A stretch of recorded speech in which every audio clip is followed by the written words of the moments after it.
আমি কিভাবে রান্না করি সেটা তোমরা দেখো। আর এতে আছে নতুনত্বের ছোঁয়া। তোমরা যে কোনো রকমের মাছ দিয়ে এটা করতে পারো। আজকে আমি করছি তেলাপিয়া মাছ দিয়ে। করার জন্য দেখো আমার মাছগুলো কেটে অলরেডি ধুয়ে নেওয়া হয়ে গেছে। এখন আমি পেঁপেটা কেটে নেবো।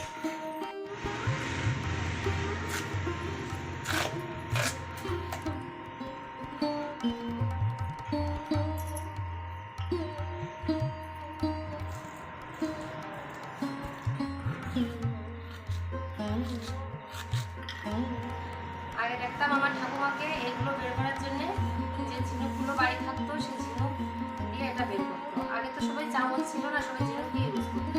এখনকার ঝিনুক দেখাই যায় না, সবাই চামচই ইউজ করে।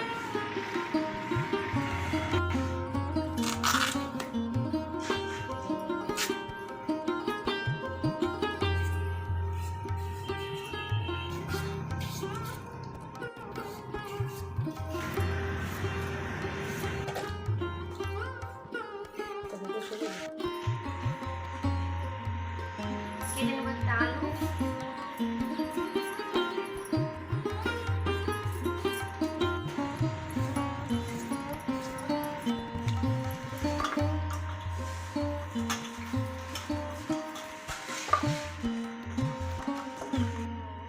সবজিটা কাটা হয়ে গেছে, এবার আমি মাছগুলোকে ভেজে নেব। তার জন্য মাছকে আমি লবণ আর হলুদ মাখতে নেব। হলুদ,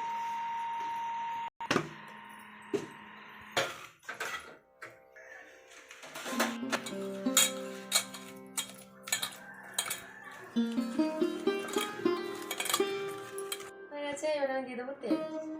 আমি এখানে সর্ষের তেল দিয়ে রান্না করছি, তোমরা চাইলে যে কোনো সাদা তেল দিয়েও রান্না করতে পারো।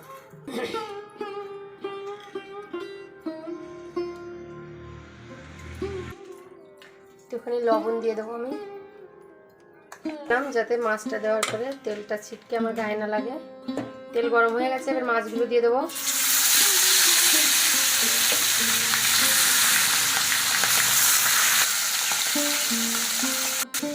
মাছটা আমি ভাজতে দিয়েছি, মাছটা ভাজা হতে হতে কিছুটা মশলা আছে সেগুলো আমি করে নেবো।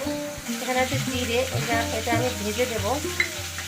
এটা ধনে, জিরে আর ধনে আমি তেলে ভেজে উঠিয়ে রেখে পরে ভেজে দেবো এটা। আর এটা হচ্ছে পেঁয়াজ আর অর্ধেকটা কাঁচা পেঁয়াজ আর কিছুটা কাঁচা লঙ্কা। আমার শুকনো লঙ্কা ছিল না, ওই জন্য কাঁচা লঙ্কা নিয়েছি। তোমরা চাইলে শুকনো লঙ্কা নিতে পারো, কোনো অসুবিধা নেই। শুকনো লঙ্কারও কালারটা বেশি ভালো হতে পারে।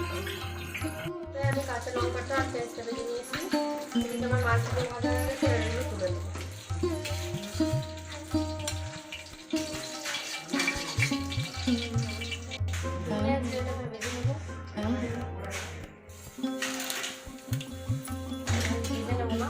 ধনে জিরাটা ভাজা হয়ে গেছে, এবার আমি এটাকে তুলে বেটে নেব।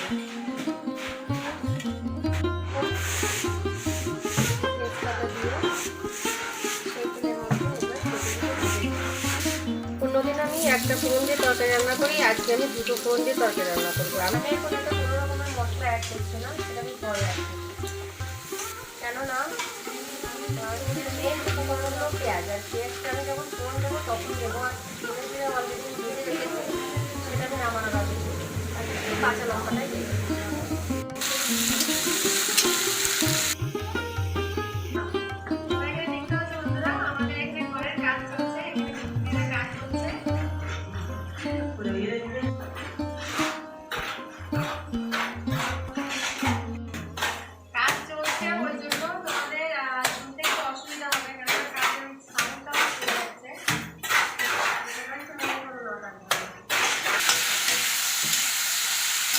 আমি দিয়ে দিয়েছি কিছুটা লবণ আর কিছুটা পরিমাণ হলুদ। এই লবণ হলুদ দিয়ে আমি এখন পেঁপেটাকে একটু ভালো করে ভেজে নেব।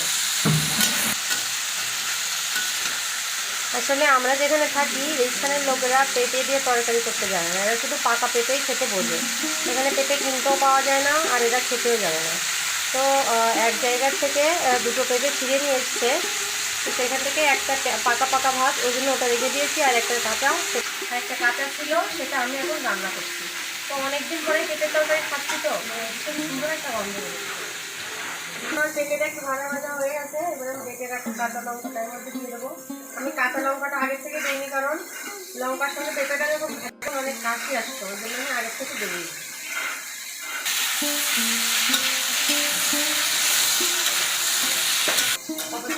কালার হয়ে গেছে দেখো। আর একটুখানি ভেজে আমি এর মধ্যে জল দিই। হয়ে গেছে, আমারও কাঠি পাচ্ছে। আর বেশিক্ষণ ভাজবো না, এখন আমি জল দিয়ে দেবো। জলটা আমি আগে থেকে ওপাশে গরম বসিয়েছিলাম, এবং ওটাই আমি দিয়ে দিই।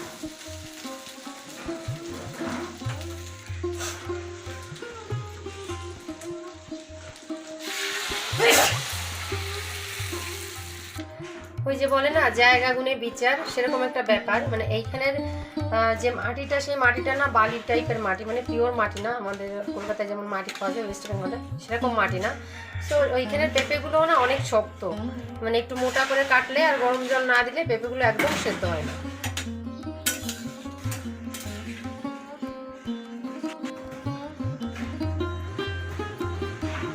ধনে জিরে ভেজে বেটে রাখা যে মশলাটা, ওইখান থেকে একটুখানি 1 চামচ মতো আমি এর মধ্যে দিয়ে দিলাম।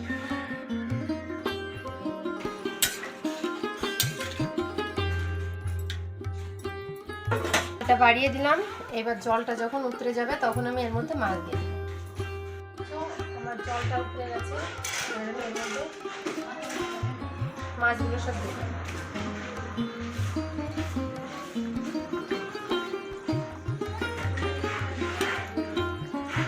এবার আমি ঢাকা দিয়ে দেবো। দেখে নেবো আমার পেঁপেটা গলে গেছে। আমি এখানে এখন ফোড়নটা দিয়ে দেবো।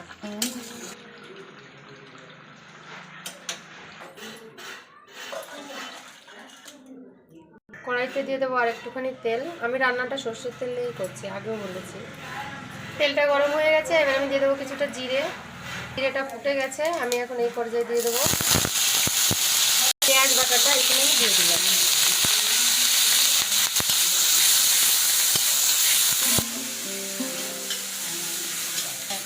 এবার এইখানে সবথেকে একটা ইম্পর্ট্যান্ট টিপস হচ্ছে, এই পেঁয়াজটাকে একেবারে পুরো ভাজা ভাজা করতে নেই, একটুখানি আধ ভাজা টাইপের রাখলে পেঁয়াজের যে গন্ধটা, ওই গন্ধটাই তরকারিতে বেশি ভালো লাগে।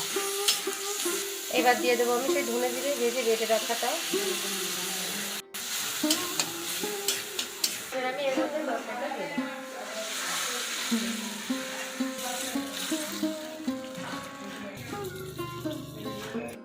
এবার আমি 1 মিনিট মতো জাল করে এটাকে নামিয়ে দেবো।